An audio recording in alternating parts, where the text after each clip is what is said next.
दोस्तों, तो जैसे कि पिछले एपिसोड में हमने देखा कि शेंगजियान में जू जियान को बचाने के लिए टियानहुआ के साथ बैटल लड़ता है। जिस बैटल में टियानहुआ एक एस्ट्रल मीटियोर स्पीयर ले आया था और वो काफी ज्यादा ताकतवर था, इसलिए देखकर ऐसा लग रहा था कि शेंगजियान इस बैटल को हार जाएगा। दूसरी तरफ मिस जू जियान को भी इसी बात का डर था, इसलिए वो मिस ल्यूमिंग के साथ प्रॉमिस करते हुए कहती है कि आपको हर हाल में शेंगजियान को बचा रहा होगा। अगर उसकी जान खतरे में आ जाए, बदले में आपकी डिसेबल बनने के लिए तैयार हूँ और मैं आपके साथ यहाँ से चली जाऊंगी। मगर दूसरी तरफ अरीना में हम देखते हैं कि शेंगजियान भी जू जियान के लिए हर हाल में जीतना चाहता था, जिसके लिए वो अपनी पूरी चाल लगा देता है। इवन कि हम देखते हैं कि उसने अपने अज़ूर ड्रैगन की लाइटनिंग एट्रीब्यूशन पावर भी अवेकन कर ली थी, जिसकी वजह से शेंगजियान की स्पीड काफी ज्यादा तेज हो जाती है और अब वो बहुत ही बुरी तरीके से टियानहुआ को पीटने लगा, जहाँ आखिरकार फाइनल अटैक के साथ वो टियानहुआ को हरा देता है। यह टियानहुआ की तो वैसे ही पुंगी बच चुकी थी, मगर दूसरी तरफ शेंगजियान भी लड़ते लड़ते काफी ज्यादा कमजोर हो चुका था और इसलिए अचानक से वो भी गिरकर बेहोश हो जाता है।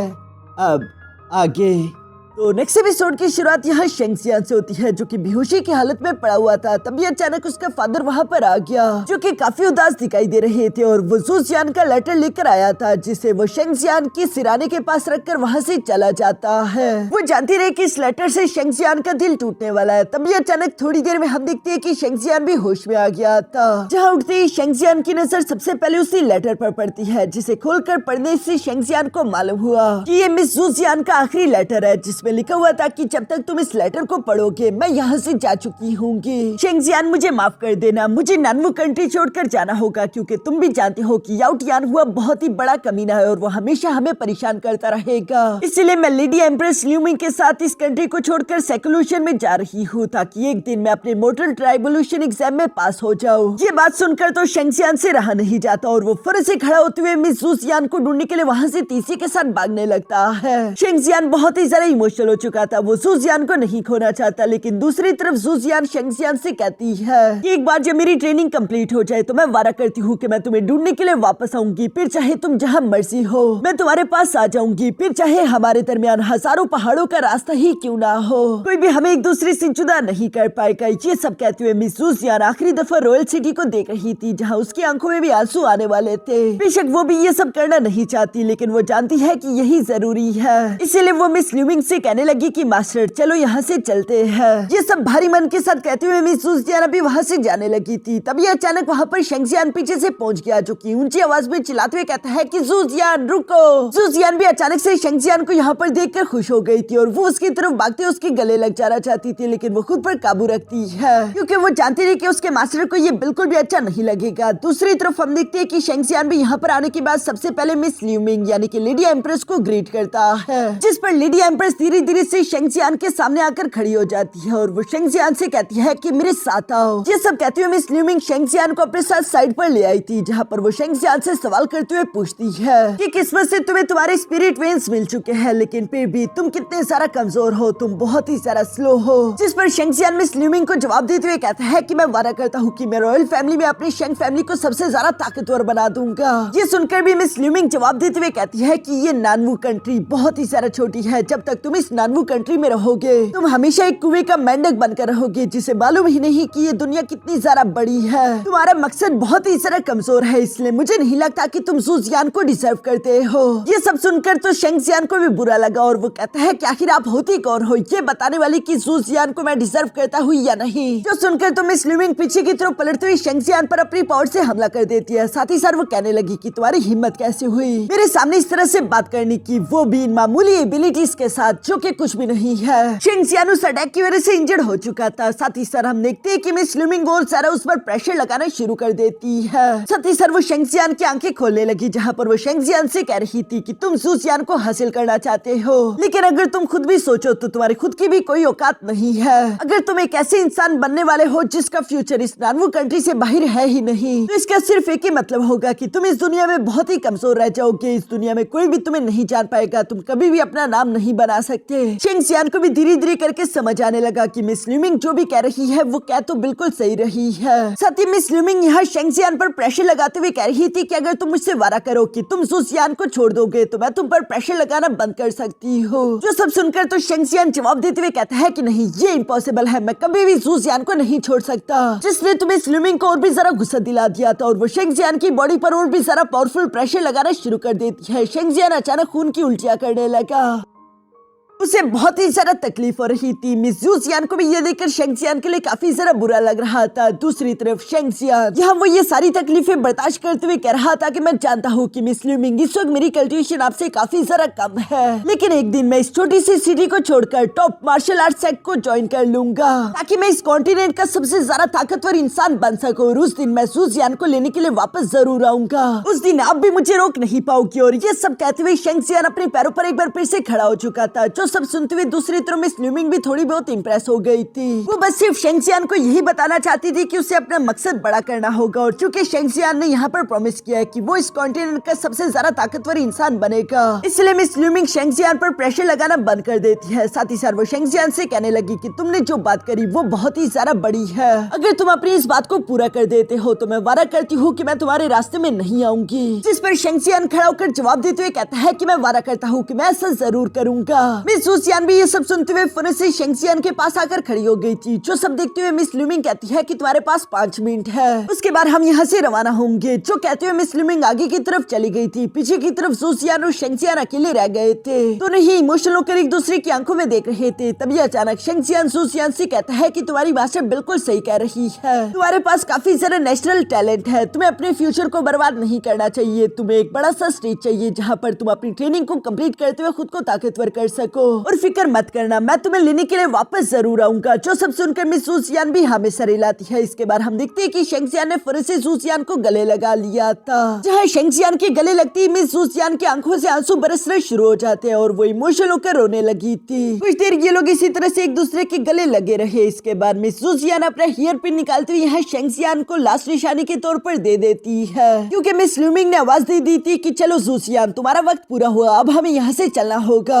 जिसकी वजह से मिस ज़ूज़ियान मिस ल्यूमिंग की तरफ बढ़ने लगी और ये दोनों ही फ्लाइंग सोर्स का इस्तेमाल करते हुए यहाँ से उड़ते हुए चली जाती है। जिन्हें जाता हुआ शेंगजियान क्लिफ से खड़ा होकर देख रहा था। साथ ही साथ वो यहाँ मिस ज़ूज़ियान की हेयर पिन की तरफ देखते हुए कहता है कि वादा रहा, अगर हमारे बीच 10,000 पहाड़ भी आ जाए तब भी वो हमें एक दूसरे से जुदा नहीं कर पाएंगे। दूसरी तरफ सीन शिफ्ट होकर याओ फैमिली में आ जाता है, जहाँ पर हम देखते हैं कि याओ फैमिली का यंग मास्टर याओ टियान हुआ, वो भी काफी जरा गुस्से में भड़का हुआ था। जहाँ पर वो गुस्सा होते हुए कह रहा था कि तुम्हें क्या लगता है कि तुमने लेडी एम्प्रेस को अपना मास्टर बना लिया तो मैं शेंगजियान को बख्श दूंगा? तो ऐसा नहीं होने वाला। ये सब कहते हुए याओ टियान हुआ वहाँ पर मौजूद चीजों को किक करते उन पर गुस्सा निकालने लगा। इवन कि वो अपने सोल्जर्स पर हमला करने लगता है, जहाँ वो उन्हें मारते हुए उन पर अपना गुस्सा निकालने की कोशिश कर रहा था। तभी अचानक वहाँ पर 2 लोग आ जाते हैं, जिनमें से एक आदमी काफी ज्यादा ताकतवर हट्टा कट्टा दिखाई दे रहा था और एक लड़की जो कि दिखने में तो हॉट थी लेकिन वो साथ ही साथ एक ईवल मास्टर दिखाई दे रही थी। जिन्हें देखकर तो याओ टियान हुआ भी फौरन से खुद को संभालते हुए कहता है कि आखिरकार तुम दोनों यहाँ पर आ गए। जिस पर वो दोनों तो याओ टियान हुआ को इग्नोर करते हुए सीधे सीधे आगे की तरफ बढ़ने लगते हैं। याओ टियान हुआ भी ये देखकर थोड़ा सा हैरान था कि आखिर तीसरा कहाँ रह गया। तभी अचानक वहाँ पर एक गोल्डन लाइट चमकने लगती है, जिसके अंदर हम एक व्हाइट कपड़ों वाले आदमी को देखते हैं, जिसके आसपास कई सारी गुलाब की पंखुड़ियां थी। टियान हुआ तो उसे देखकर काफी जरा खुश हो गया था। दूसरी तरफ हम देखते हैं कि वो आदमी तेजी के साथ मूव करते हुए अपने बाकी दोनों साथियों के बीच में जाकर खड़ा हो जाता है। जिन तीनों को यहाँ पर देखकर सारे के सारे सोल्जर्स तो घबरा रहे थे, लेकिन याओ टियान हुआ उन सब लोगों को ग्रीट करते हुए कहता है कि आप लोगों का बहुत बहुत शुक्रिया, जो कि आप लोग टाइवू कंट्री से इतनी दूर ट्रेवल करके यहाँ पर आए। उम्मीद करता हूँ कि आप लोगों का सफर अच्छे से गुजरा होगा। यहाँ पर टियान हुआ भी थोड़ा बहुत नर्वस हो रहा था, क्योंकि ये तीनों ही याओ फैमिली के 3 गार्डियंस हैं, जो कि तीनों ही काफी जरा खतरनाक थे। याओ टियान हुआ कि ये सारी बातें सुनकर अचानक सेंटर वाला वो व्हाइट कपड़ों वाला आदमी जवाब देते हुए कहता है कि फिक्र मत करो यंग मास्टर, सब कुछ अच्छे से हो गया है और आपने जिस मसले के लिए हमें यहाँ पर बुलाया है वो भी जरा बड़ा नहीं, हम जल्दी उसे सॉल्व कर देंगे। यानी कि याओ टियान हुआ ने शेंग फैमिली और शेंगजियान को अपने रास्ते से हटाने के लिए टाइवू कंट्री से इन 3 गार्डियंस को बुलवाया था। इसके बाद सीन शिफ्ट होकर दूसरी तरफ यहाँ शेंगजियान पर आ जाता है, जो कि बैठकर अपनी कल्टीवेशन प्रैक्टिस कर रहा है और हम वहीं पर मौजूद मिस बायुवी को भी देखते हैं, जो कि शायद किसी बात को लेकर परेशान दिखाई दे रही थी। वो शेंगजियान में जरा सा भी इंटरेस्ट नहीं ले रही, लेकिन थोड़ी देर में हम वहाँ पर देखते हैं कि मिस यूमी भी आ गई थी, जो कि धीरे धीरे से शेंगजियान की तरफ बढ़ते हुए कह रही थी कि देखकर अच्छा लगा कि तुम्हारी 4 सिंबल डिवाइन स्किल पहले से काफी सारी इंप्रूव हो चुकी है। इवन कि तुम्हारे तुम्हारे मसल्स भी पहले से ज्यादा बड़े हो चुके हैं। मिस यूमी की ये प्यारी आवाज सुनकर तो शेंगजियान ने फौरन से अपनी आंखें खोल दी थी और वो एक्साइटमेंट में खड़े होते हुए यही कह रहा था कि यूमी आखिरकार तुम्हारी स्पिरिचुअल पावर रिकवर्ड हो चुकी है। यह शेंगजियान भी खड़ा होने वाला था, लेकिन यूमी उसके कंधे पर हाथ रखते हुए फौरन उसे दोबारा से नीचे बिठा देती है, जहाँ वो उसे रोकते हुए बड़े ही प्यार से कहती है कि रुक जाओ, आखिर तुम्हें इतनी जल्दी भी क्या है। और ये कहते हुए मिस यूमी धीरे धीरे करके शेंगजियान की शर्ट को उतारने लगी, जो देखकर शेंगजियान तो काफी ज्यादा एम्बेरेस्ड हो रहा था। उसे समझ नहीं आ रहा था कि आखिर मिस यूमी कर क्या रही है।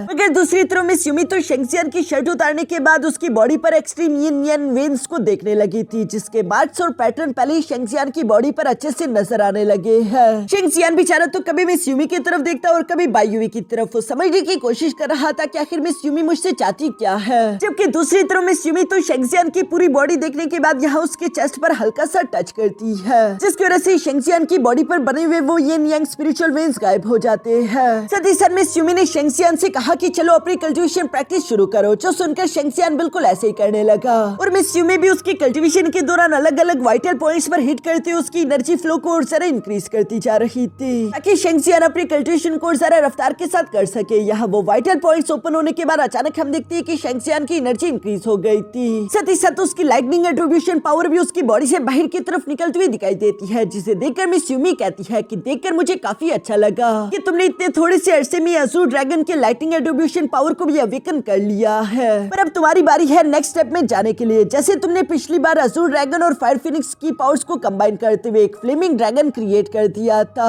अब मैं चाहती हूँ कि तुम इस बार अज़ूर ड्रैगन की लाइटनिंग एट्रीब्यूशन पावर को फायर फिनिक्स के साथ कंबाइन करो। ये सुनकर तो शेंगजियान भी एक्साइटेड हो गया था और वो फौरन से यहाँ पर अपनी फ्लेम पावर्स और अज़ूर ड्रैगन की लाइटनिंग एट्रीब्यूशन पावर दोनों को कंबाइन करने की कोशिश करता है, मगर वो इन दोनों पावर्स को मर्ज करने के बाद स्टेबल नहीं रख पा रहा था, जिसकी वजह से वो बार बार नाकाम हो रहा है। शेंगजियान तो ये सब देखकर सोच में पड़ गया था। तभी अचानक दूसरी तरफ मिस यूमी यहाँ पर शेंगजियान से कहती है कि क्या तुम अभी मेरा ही इंतजार कर रही हो कि मैं तुम्हें दोबारा से कपड़े पहनाऊं, जो सुनकर तो शेंगजियान समझ गया था कि मिस यूमी क्या कहना चाहती है और इसलिए वो खड़ा होते हुए फौरन से अपनी शर्ट को दोबारा से पहन चुका, जिसके बाद वो मिस यूमी से कहने लगा कि तुम्हारा बहुत बहुत शुक्रिया, तुम्हारी वजह से मैं अपने यिन यांग वेन्स की यांग वाले वर्जन के मेंडेरियंस को अच्छे से कंट्रोल कर पा रहा हूँ, लेकिन अभी तक मैं अपने यिन मेंडेरियंस की पावर्स को अवेकन नहीं कर पाया हूँ। वैसे दोस्तों मैं आप लोगों को पहले ही बता दूं कि चाइनीज में यिन मेंडेरियंस और यिन पावर्स का अक्सर मतलब होता है कि कोल्ड एनर्जी, वो पावर्स जो कि कोल्ड एट्रीब्यूशन रखते हैं, और दूसरी तरफ यांग मेंडेरियंस वो पावर्स होते हैं जो कि हॉट एट्रीब्यूशन रखते हैं, जैसे कि फ्लेम हो।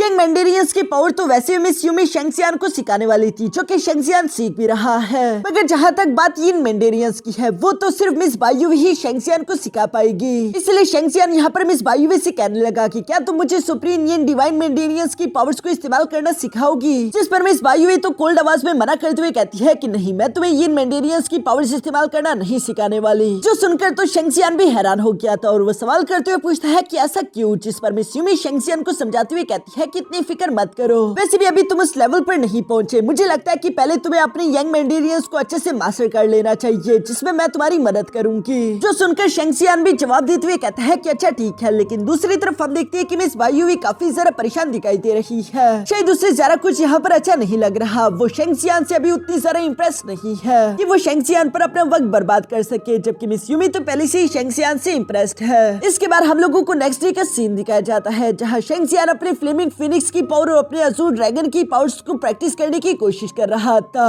उसके फादर भी यहीं पर मौजूद ये सब देख रहे थे। तभी अचानक एक सर्वेंट तेजी के साथ भागता भागता वहाँ पर आकर कहता है कि मास्टर, एक बहुत ही बड़ी गड़बड़ हो चुकी है। जो सब सुनकर शेंगजियान का फादर सवाल करते हुए पूछता है कि आखिर क्या हुआ, जिस पर वो सर्वेंट जवाब देते हुए कहता है कि किसी ने हमारी मेडिसिन शॉप पर हमला कर दिया और वहाँ के जितने भी सर्वेंट्स थे वो सारे के सारे किडनैप हो चुके हैं। जहाँ इन्वेस्टिगेट करने पर हम लोगों को मालूम हुआ कि कोई उन्हें किडनैप करके सिटी से बाहर जंगल में ले गया है। ये सब सुनकर चेन टियानहू सवाल करते हुए पूछता है कि क्या तुम बता सकते हो कि आखिर उन्हें किसने किडनैप किया, क्या उन बंदों के बारे में तुम लोगों को कुछ भी मालूम हो पाया, जिस पर वो सर्वेंट जवाब देते हुए कहता है कि नहीं मास्टर, हम ये तो नहीं जानते कि वो लोग कौन है, लेकिन हाँ मैं ये जरूर बता सकता हूँ कि उन लोगों ने हमारे मेडिसिन शॉप से कुछ भी नहीं चुराया, वो बस सिर्फ हमारे लोगों को ही किडनैप करके वहाँ से लेकर गए हैं। और मुझे शक है कि यकीनन उन लोगों के पीछे कोई और नहीं बल्कि याओ फैमिली ही होगी। जो सुनकर तो शेंगजियान भी थोड़ा सा परेशान हो गया था और वो अपने फादर से कहता है कि क्या ये याओ फैमिली की दोबारा कोई और चाल है। अभी वो ये कह ही रहा था कि तभी अचानक ऊपर से एक पत्थर नीचे की तरफ आ गिरा और शेंगजियान को ऐसा लगा जैसे कि कोई उस पर नजर रख रहा है, इसलिए वो देखते हुए कहता है कि कौन है वहाँ पर। ये सवाल करते शेंगजियान फौरन से भागते हुए शेंग फैमिली के मेंशन से बाहर आ जाता है, जहाँ चारों तरफ देखने पर भी शेंगजियान को कोई दिखाई नहीं दे रहा था सिवाय एक डॉल के, जो कि शेंग फैमिली के मेंशन के गेट के साइड पर पड़ी हुई थी। ये डॉल काफी जरा अजीब दिखाई दे रही थी, जिसे शेंगजियान उठाकर अभी गौर से देख ही रहा था कि तभी अचानक वहाँ पर एक छोटी सी बच्ची आ गई, जिसे देखकर शेंगजियान सवाल करते हुए पूछता है कि क्या ये डॉल तुम्हारी है। इस पर वो बच्ची जवाब देते हुए कहती है कि हाँ ये मेरी है। इसलिए शेंगजियान ने वो डॉल उस बच्ची को दे दी, जिसे लेकर वो बच्ची भागते हुए फौरन वहाँ से चली जाती है। तभी अचानक मास्टर चैन टियानहू भी वहाँ पर आ गया, जो कि शेंगजियान से सवाल करते हुए पूछता है कि शेंगजियान आखिर क्या हुआ, क्या कुछ गड़बड़ है। इस पर शेंगजियान जवाब देते हुए कहता है कि नहीं कुछ नहीं, मुझे लगा जैसे कि कोई मुझ पर नजर रख रहा है, लेकिन शायद वो मेरी गलतफहमी थी।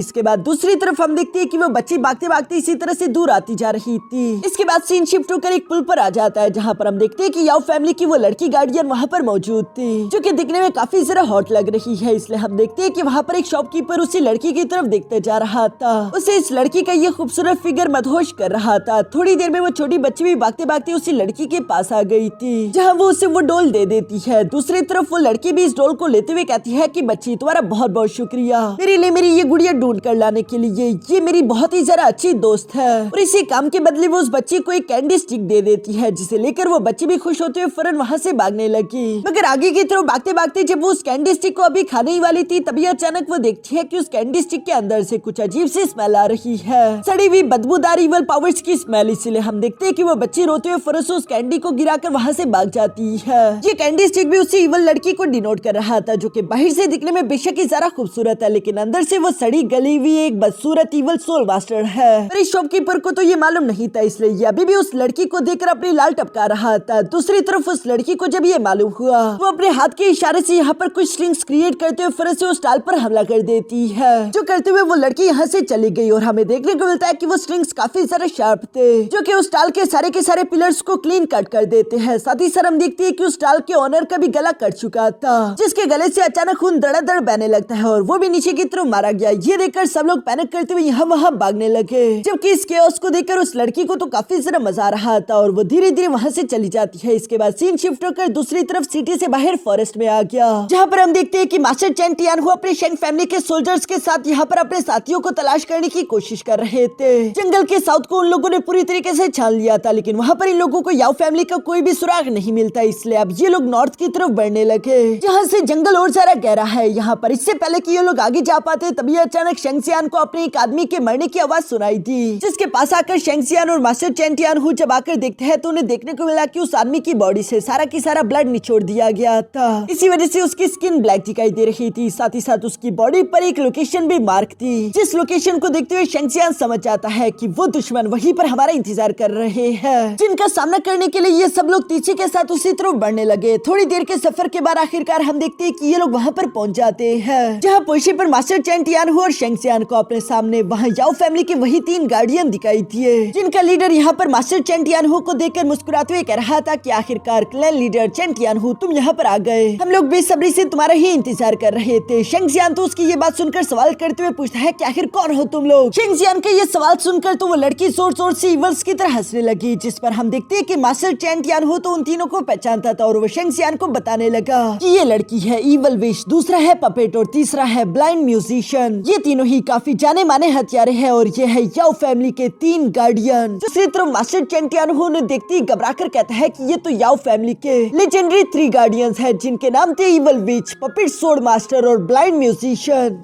अब आगे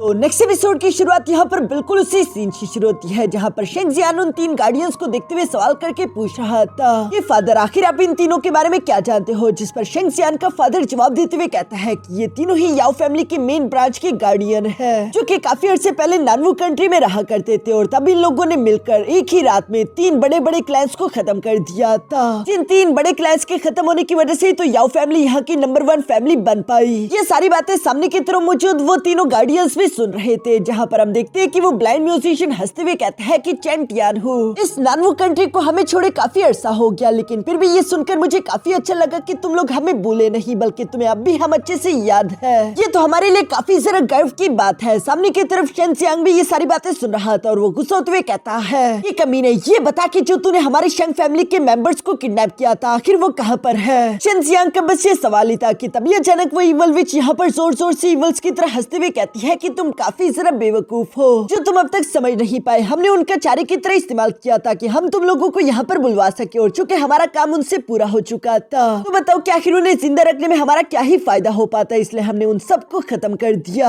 ये सुनकर तो शेंग फैमिली के सारे मेंबर्स को गुस्सा आने लगा। शेन जियांग भी गुस्से में अपनी पावर्स अनलीश करता है, जबकि दूसरी तरफ हम देखते हैं कि चेन टियानहू भी गुस्से के साथ अपनी पावर अनलीश करते हुए कहता है कि आज तो तुम लोगों ने अपनी हद ही पार कर दी है, अब मैं ये बर्दाश्त नहीं कर सकता, मैं तुम सब लोगों को जान से मार डालूंगा ताकि मेरे क्लैन के मरे हुए उन मेंबर्स की आत्मा को शांति मिल सके। ये सुनकर जितने भी शेंग फैमिली के क्लैन मेंबर्स है वो सब भी अपनी तलवारें बाहर की तरफ निकाल लेते हैं, जहाँ ये सभी फाइट करने के लिए तैयार हो चुके थे। और हम देखते हैं कि मास्टर चेन टियानहू के पीछे ये लोग धीरे धीरे से आगे की तरफ बढ़ने लगे। मास्टर चेन टियानहू ने अपने साथियों को हमला करने का इशारा कर दिया था, मगर तभी अचानक हम देखते हैं कि उनके चेस्ट में काफी जोर से दर्द होने लगा, यानी कि उस डिमोनिक आर्टिफैक्ट के वो पुराने घाव अभी तक भी पूरी तरीके से ठीक नहीं हुए, जो देखकर तो शेन जियांग भी अपने फादर के लिए काफी ज्यादा परेशान हो चुका था। पर खैर अभी इसके लिए इन लोगों के पास ज्यादा समय नहीं था, क्योंकि ये लोग इस वक्त एक बहुत ही खतरनाक दुश्मन के सामने थे, जिस पर हमला करने के लिए ये लोग तेजी के साथ उसी की तरफ भागने लगे। दूसरी तरफ ब्लाइंड म्यूजिशियन भी ये सब महसूस करके अचानक से मुस्कुराने लगा, और हम देखते हैं कि वो अपनी मेंटल पावर से अपनी म्यूजिकल इंस्ट्रूमेंट को बजाना शुरू कर देता है, जिसके वेव के कारण हम देखते हैं कि वहाँ पर कई सारे पावरफुल स्लैश अटैक्स क्रिएट होने लगे, जो स्लैश अटैक किसी भी साइड से अचानक से आकर शेन जियांग और उसके साथियों को हिट कर देते थे। शेंग जियांग और उसके साथियों को संभलने का मौका नहीं मिल पा रहा था, और वो सबके सभी इन स्लैश अटैक से हिट होते हुए पीछे की तरफ दिखे लगे, जो सब देखकर मास्टर चेन टियानहू को भी काफी जरा गुस्सा आ जाता है, मगर वो जानते हैं कि ये दुश्मन काफी जरा ताकतवर है। दूसरी तरफ हम देखते हैं कि यहाँ पर शेन जियांग के दो क्लैन मेंबर तेजी के साथ आगे की तरफ बढ़ते हुए हमला करते हुए अपनी तलवारों के साथ फौरन से जंप कर देते हैं, जिन्हें देखकर वो पपेट स्वॉर्ड मास्टर अचानक से अपनी तलवार बाहर की तरफ निकाल चुका, जो कि सिर्फ एक ही सेकंड के अंदर उन दोनों को जान से मारते हुए वापस अपनी तलवार को म्यान में भी रख लेता है। उसकी रफ्तार काफी जरा तेज थी, ये देखकर मास्टर चेन टियानहू को काफी जरा गुस्सा आ गया था, और वो गुस्से के साथ उसी पपेट स्वॉर्ड मास्टर की तरफ बढ़ने लगे, जहाँ पर उनके साथ उनके दो साथी भी थे, और वो उनसे थोड़ा सा आगे चले जाते हैं। ये देखकर पपेट स्वॉर्ड मास्टर भी तेजी के साथ अपनी तलवार को उन्हीं की तरफ थ्रो कर देता है, जहाँ पर हम देखते हैं कि वो तेजी के साथ मूव करते हुए फौरन से उन दोनों कल्टीवेटर पर स्लैश अटैक लगाते हुए हमला कर चुका, जिससे हिट होकर वो इंजर्ड होते हुए पीछे की तरफ गिरने लगे। यहाँ मास्टर चेन टियानहू अपने एक पार्टनर को पकड़ लेता है। शेन जियांग भी समझ चुका था कि ये पपेट स्वॉर्ड मास्टर काफी ज्यादा ताकतवर है, और वो भी अपने फादर की मदद करने के लिए उसी की तरफ भागने लगा ताकि वो उस पर हमला कर सके, मगर तभी अचानक हम देखते हैं कि वो इवल विच फौरन से शेंग जियांग के सामने आ गई, जहाँ वो शेन जियांग पर हिट करते हुए फौरन उसे पीछे की तरफ धकेल देती है। शेन जियांग देख तो पा रहा था कि कैसे पपेट स्वॉर्ड मास्टर यहाँ पर उसके क्लैन मेंबर और उसके फादर को इंजर्ड कर रहा है, लेकिन फिलहाल शेन जियांग के सामने ये चुड़ैल भी मौजूद थी, जहाँ पर वो इवल विच यहाँ पर शेन जियांग से कह रही थी कि यंग मास्टर, मैं आपका काफी देर से इंतजार कर रही थी, आप मुझे इस तरह से इग्नोर करके मुझे अकेले छोड़कर नहीं जा सकते, ये बिल्कुल भी अच्छी बात नहीं, आप तो जेंटलमैन है ना। जो सब बकवास शेन जियांग भी सुन रहा था, और वो अपने फादर की तरफ देखता है, जिन्हें उस पपेट स्वॉर्ड मास्टर से फाइट करने में काफी सारी डिफिकल्टी आ रही थी, इसलिए शेन जियांग और समय जाया नहीं करता, और वो तेजी के साथ उस इवल विच पर हमला करने के लिए उसकी तरफ भागने लगा, जहाँ पर हम देखते हैं कि उस इवल विच ने तभी अचानक वहाँ पर दो स्पिरिट डॉल्स बाहर की तरफ समन कर लिए थे, जिनके 4-4 हाथ थे और 2 हाथों में तलवारें थी, जो दोनों ही तेजी के साथ शेन जियांग की तरफ मूव करते हुए अपनी चारों तलवारों से उस पर हमला करना शुरू कर देती है। और यहाँ शेन जियांग हर एक तलवार के हमले को तो नहीं रोक पा रहा था,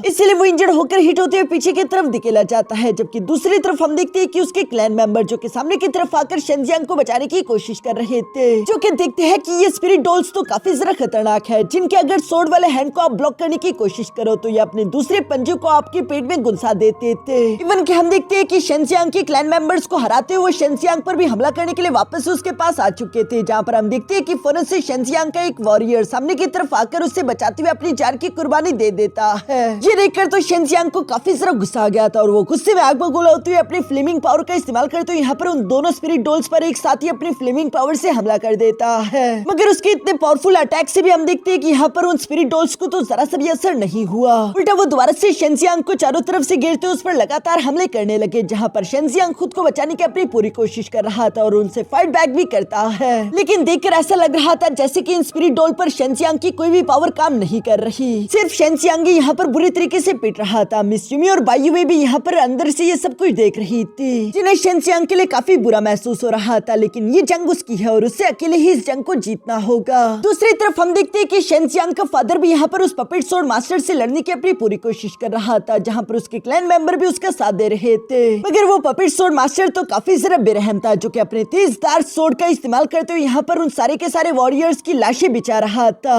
कई सारे क्लैन मेंबर्स मारे गए थे। मास्टर चेन टियानहो इस वक्त कमजोर है, इसलिए वो इस पपेट स्वॉर्ड मास्टर का मुकाबला नहीं कर पा रहे थे, जो सब देखकर वो ब्लाइंड म्यूजिशियन भी काफी जरा खुश हो रहा था। देखते देखते पपेट स्वॉर्ड मास्टर ने शेंग फैमिली के कई सारे मेंबर्स को जान से मार डाला था, जबकि चेन टियानहो भी बुरी तरीके से इंजर्ड हो चुके थे। और वो देखते हैं कि शेंजियांग भी इस वक्त मुश्किल में है। यहाँ जैसे शेंजियांग का फादर शेंजियांग के लिए परेशान हो रहा था, दूसरी तरफ शेंजियांग भी अपने फादर और अपने क्लैन मेंबर्स के लोगों के लिए परेशान हो रहा है। लेकिन फिलहाल उसके सामने जो मुसीबत है वो भी कुछ कम नहीं, इसलिए हम देखते हैं कि वो इवल विच मुस्कुराते हुए शेंजियांग से कह रही थी कि यंग मास्टर, आप अगर इसी तरह से दूसरों के लिए परेशान होंगे तो आप जिंदा नहीं बचोगे और मारे जाओगे, इसलिए सिर्फ अपना सोचिए। दूसरी तरफ हम देखते हैं कि पपेट स्वॉर्ड मास्टर, जो कि यहाँ पर शेंजियांग के क्लैन मेंबर्स को मारते मारते अचानक से शेंजियांग के फादर के पास भी पहुंच गया था और वो उसे एक जोरदार स्लैश अटैक के साथ हिट कर देता है, जिस अटैक से तो वो बुरी तरीके से घायल होकर उड़ते हुए पीछे की तरफ आ गिरे। ये देखकर कुछ क्लैन मेंबर फौरन से उनके पास आते हुए कहते हैं कि क्लैन लीडर आप ठीक तो है ना, जो देखकर तो शेंजियांग के भी गुस्से का पारा हाई हो जाता है। एक तो वो इन स्पिरिट डॉल्स के साथ फाइट कर रहा है, जो कि तबाह होने का नाम नहीं ले रही, और उल्टा ये स्पिरिट डॉल शेंजियांग को उसके फादर के पास भी नहीं जाने दे रही। वो गुस्से के साथ चिल्लाते हुए यहाँ पर फ्लेमिंग टोर्नेडो क्रिएट कर देता है, जिसके अंदर शेंजियांग ने इवल विच को ट्रैप कर दिया था और वो तेजी के साथ अपने फादर की तरफ भागने लगा। मगर तभी अचानक हम देखते हैं कि वो दोनों स्पिरिट डॉल तेजी के साथ मूव करते हुए दोबारा से शेंजियांग के सामने आ गए, जहाँ वो उसका रास्ता ब्लॉक करते उस पर हमला करते उसे दोबारा से पीछे की तरफ हटाना शुरू कर देते। और हम देखते हैं कि वो इवल विच भी आसानी के साथ उस फ्लेमिंग टोर्नेडो से बाहर आ गई थी, जहाँ वो एक्टिंग करते हुए कह रही थी कि यंग मास्टर, आखिर आप इतने सारा संगदिल कैसे हो सकते हैं, आप तो मुझे अकेले छोड़कर भागने का सोच रहे थे, ये बिल्कुल भी अच्छी बात नहीं। दूसरी तरफ शेंजियांग, जो कि उन दोनों स्पिरिट डॉल के साथ फाइट करते हुए उन्हें ब्लॉक करने की कोशिश कर रहा था, अचानक से हम देखते हैं कि उसने अपने एक हाथ को जमीन पर लगाते हुए वहाँ पर एक फ्लेम फॉर्मेशन क्रिएट कर दी थी, जिससे शेंजियांग पीछे की तरफ हटते हुए अचानक से एक्टिवेट करके वहाँ पर एक बहुत बड़ा फ्लेमिंग ब्लास्ट करवा सकता था।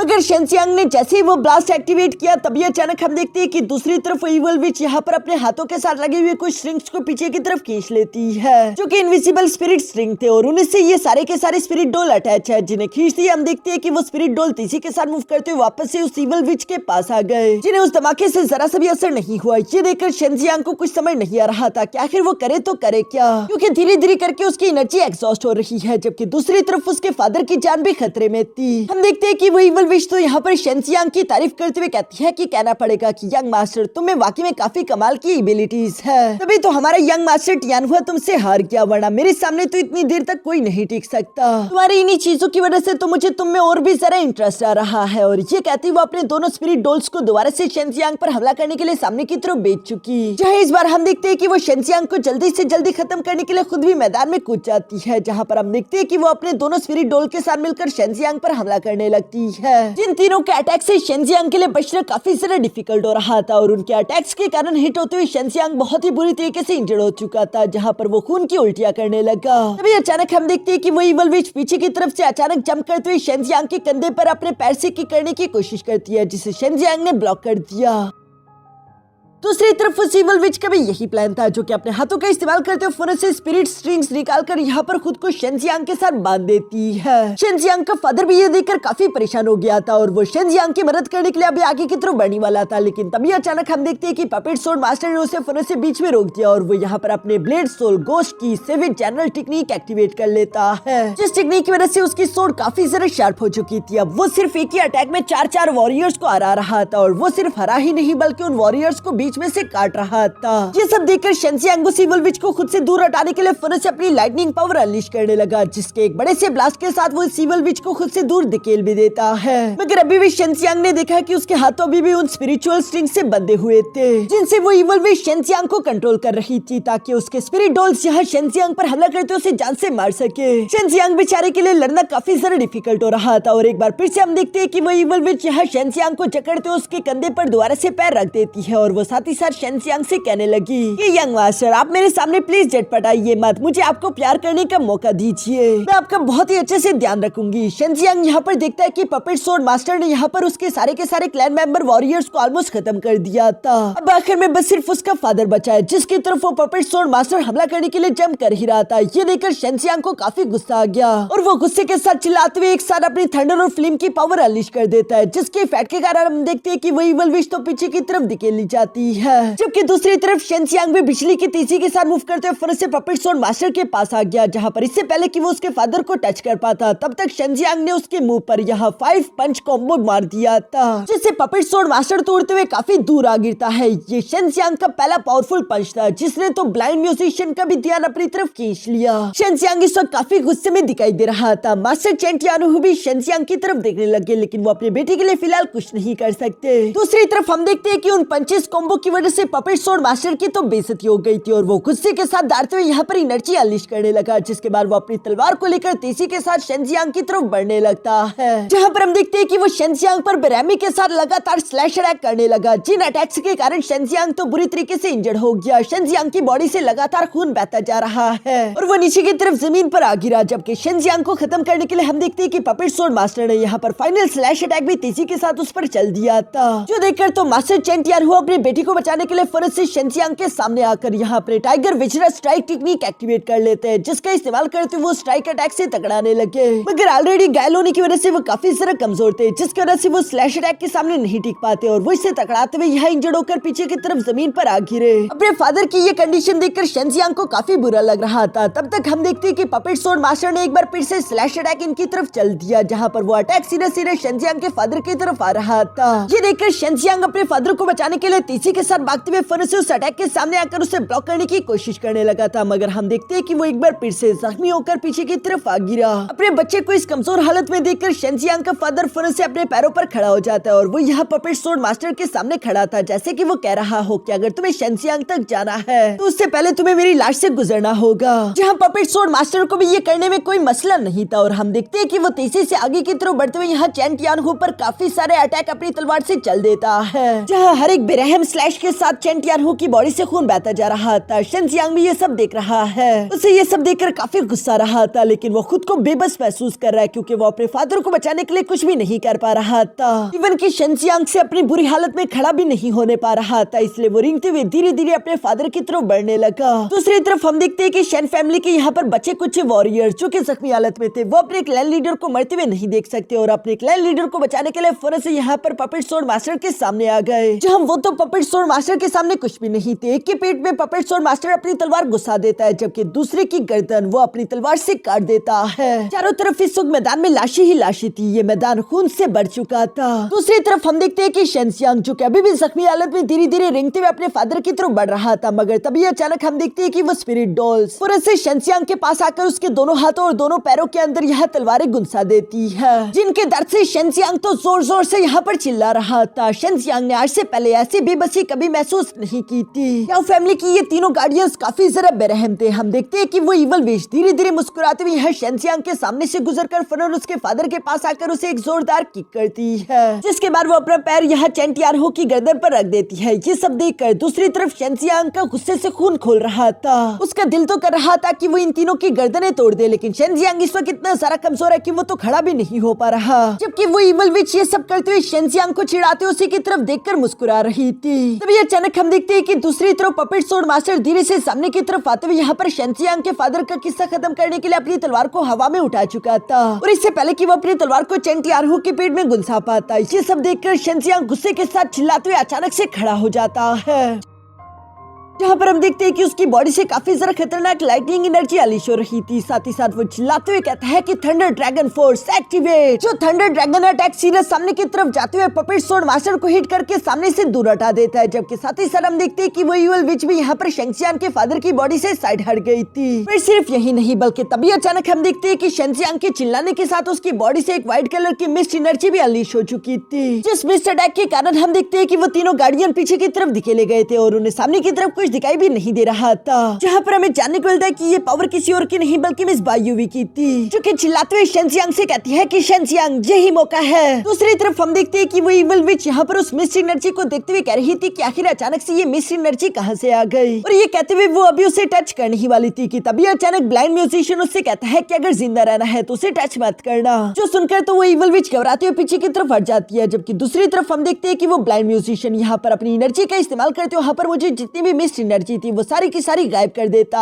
है। जिस मिस्ट एनर्जी के गायब होने पर इन्हें देखने को मिलता है कि ना तो वहाँ पर सामने की तरफ शेंगजियांग है और ना उसका फादर। शायद इस खोरे का इस्तेमाल करते हुए शेंगजियांग अपने फादर को लेकर वहाँ से भाग चुका था। तभी अचानक हम देखते हैं कि ब्लाइंड म्यूजिशियन ने यहाँ शेंगजियांग के भागने की आवाज सुन ली थी, जो कि जंगल में जा रहा था। ब्लाइंड म्यूजिशियन उसकी तरफ देखते हुए अपने साथियों से कहता है कि वो वहाँ पर है, चलो उसे फॉलो करते हैं। जो सुनकर वो पपेट स्वॉर्ड मास्टर अभी शेंगजियांग के पीछे जाने वाला था, मगर अचानक उसने महसूस किया कि उसके पैरों पर कुछ चीज चिपकी हुई है और वो जब देखता है तो ये कोई और नहीं बल्कि शेंग फैमिली का लास्ट वॉरियर था, जो कि उस पपेट स्वॉर्ड मास्टर के पैर को पकड़ते हुए चिल्लाकर कह रहा था कि क्लैन लीडर प्लीज जल्दी भाग जाओ यहाँ से। जो देखकर तो पपेट स्वॉर्ड मास्टर यहाँ पर बेरहम बनते हुए अपनी तलवार को उठाकर उसकी पीठ में गुंसा देता है, जिसके साथ ही वो लास्ट वॉरियर भी मारा गया। और इसके बाद हम देखते हैं कि ये तीनों भी शेंगजियांग को फॉलो करते हुए जंगल की तरफ रवाना हो गए। दूसरी तरफ सीन शिफ्ट होकर यहाँ शेंगजियांग पर आ जाता है, जो कि अपने फादर को जख्मी हालत में भी कंधे पर उठाकर तेजी के साथ वहाँ से भागने की कोशिश कर रहा था। साथ ही साथ शेंगजियांग यहाँ पर याओ टियानहुआ को याद करते हुए कह रहा है कि याओ फैमिली के साथ ये दुश्मनी मेरी मरते दम तक रहेगी। ये सब कहते हुए शेंगजियांग यहाँ पर अपने फादर से भी कहता है कि फादर प्लीज जाग जाइए, लेकिन उसका फादर रिस्पॉन्स नहीं कर रहा, जिससे शेंगजियांग को और भी ज्यादा फिक्र होने लगी। और इसी तरह भागते भागते अचानक उसका पैर यहाँ झाड़ियों में फंस जाता है और वो नीचे की तरफ जा गिरा। जो देखकर तो शेंगजियांग फौरन से भागते भागते अपने फादर के पास आकर उन्हें संभालता है, मगर दूसरी तरफ हम देखते हैं कि मास्टर चेन टियानहु, जो कि बेशक बेहोशी की हालत में थे, इस बेहोशी की हालत में भी वो अपने बेटे को फिक्र करता हुआ नहीं देखना चाहता था। इसलिए वो कहता है कि मेरी फिक्र मत करो, मैं बिल्कुल ठीक हूँ। अपने फादर की ऐसी कंडीशन देखकर तो शेंगजियांग का दिल खून के आंसू रो रहा था और वो गुस्से के साथ यहाँ पर अपने पंच को जमीन पर मारते हुए कहता है कि कमीने याओ टियानहुआ, मैं कसम खाता हूँ कि आज के दिन तुमने जितना भी हमारा खून बहाया है उससे मैं 100 गुना तुमसे वापस लूंगा। एक बार आज की ये सिचुएशन खत्म हो जाए उसके बाद देखना कि मैं तुम और तुम्हारी फैमिली का क्या हाल करता हूँ। ये सब कहते हुए शेंगजियांग ने एक बार फिर से अपने फादर को कंधे पर उठा लिया और वो तेजी से सामने की तरफ सेफ लोकेशन की तरफ जाने लगता है, जहाँ उसके पीछे पीछे याओ फैमिली के वो तीनों गार्डियंस भी आ रहे थे। जहाँ भागते भागते ये तीनों भी उसी सेम लोकेशन पर आकर रुक जाते हैं, जहाँ पर पपेट स्वॉर्ड मास्टर तो कोई सुराग ढूंढ रहा था। दूसरी तरफ ब्लाइंड म्यूजिशियन कहता है कि फिक्र मत करो, वो दोनों बहुत ही बुरी तरीके से जख्मी है, इसका मतलब कि वो दोनों ज्यादा दूर तक नहीं भाग सकते। चलो हम तीनों अलग अलग होकर अलग अलग डायरेक्शन में उन्हें ढूंढते हैं, यकीनन हमें वो जल्द मिल जाएंगे। जो सुनकर ये तीनों बिल्कुल ऐसे ही करते हैं। यहाँ पर हम देखते हैं कि इविल विच दरख्तों के ऊपर छलांगे लगाते लगाते अचानक से अपनी स्पिरिचुअल स्ट्रिंग्स एक्टिवेट कर लेती है, जिनकी मदद से उसने शेंगजियांग की बॉडी पर एक ट्रैकर लगाया हुआ था और वो शेंगजियांग की लोकेशन ढूंढ सकती है, मगर इसके बारे में उसने पपेट स्वॉर्ड मास्टर या फिर ब्लाइंड म्यूजिशियन को नहीं बताया, क्योंकि वो कुछ ज्यादा ही एरोगेंट बन रही थी और उसे लग रहा था कि शेंगजियांग को तो मैं अकेले मारकर मजे लूंगी। मगर दूसरी तरफ हम देखते हैं कि शेंगजियांग भी यहाँ पर अपने फादर को एक गुफा में ले आता है, जो जगह थोड़ी सी सेफ दिखाई दे रही थी और वो अपने फादर को नीचे लेटा चुका। तभी मिस यूमी और बायुवी भी फौरन से बाहर की तरफ आ जाती है, जहाँ पर मिस यूमी शेंगजियांग के फादर की कंडीशन चेक करने लगी और वो शेंगजियांग को बताती है कि इनके जख्म काफी ज्यादा गहरे हैं, लेकिन अभी भी इनकी जान बचाई जा सकती है, यानी कि थोड़ी उम्मीद बाकी है। जो सुनकर शेंगजियांग को थोड़ा बहुत चैन आया। इसके साथ ही हम देखते हैं कि शेंगजियांग यहाँ पर बायुवी का शुक्रिया अदा करने लगा। वो कहता है कि बायुवी तुम्हारा बहुत बहुत शुक्रिया, अगर तुमने उस वक्त अपनी स्पिरिचुअल एनर्जी मेरी बॉडी के अंदर ट्रांसफर ना की होती तो मैं अपने फादर को लेकर वहाँ से जिंदा नहीं निकल सकता था। जिस पर मिस बायुवी कहती है कि जरा खुश मत हो, इविल विच ने तुम्हारी बॉडी पर एक ट्रैकिंग मार्क लगाया हुआ है, वो जल्दी तुम्हें ढूंढ लेगी, इसलिए तुम्हें जल्द से जल्द यहाँ से निकलना होगा। जो सुनकर शेंगजियांग अपने पास से एक रिकवरी पिल निकालकर अपने फादर को खिला देता है। साथ ही वो मिस बायुवी से कहने लगा कि अगर वो ट्रैकिंग मार्क मेरी बॉडी पर है फिर मैं उसका इस्तेमाल करती हूँ उन तीनों को यहाँ से दूर ले जाऊंगा, ताकि मैं अपने फादर की जान बचा सकूं। और ये कहते ही शेंगजियांग अपने फादर से कहता है कि फादर प्लीज आप यही रुककर अपना ख्याल रखिए, मैं जल्दी आपके लिए वापस आऊंगा। जो सुनकर हम देखते हैं कि मिस यूमी और बायुवी वापस से शेंगजियांग की बॉडी के अंदर चली जाती है। इसके बाद शेंगजियांग भी उन तीनों गार्डियंस को गुमराह करने के लिए फौरन अपनी केव से निकलते हुए दूसरी डायरेक्शन में भागने लगा, जहाँ पर हम देखते हैं कि वो इविल विच धीरे धीरे करके शेंगजियांग के करीब आती जा रही थी और वो यहाँ पर कहती है कि शेंजियांग, मैंने तुम्हारे साथ अकेले कुछ प्यार के लम्हे गुजारने के लिए ये सब कुछ किया है, इसलिए प्लीज मुझे निराश मत करना। जो कहती वो फिर से सामने की तरफ बढ़ चली और यहाँ इसी सीन के साथ हमारा ये एपिसोड यहीं पर खत्म हो जाता है।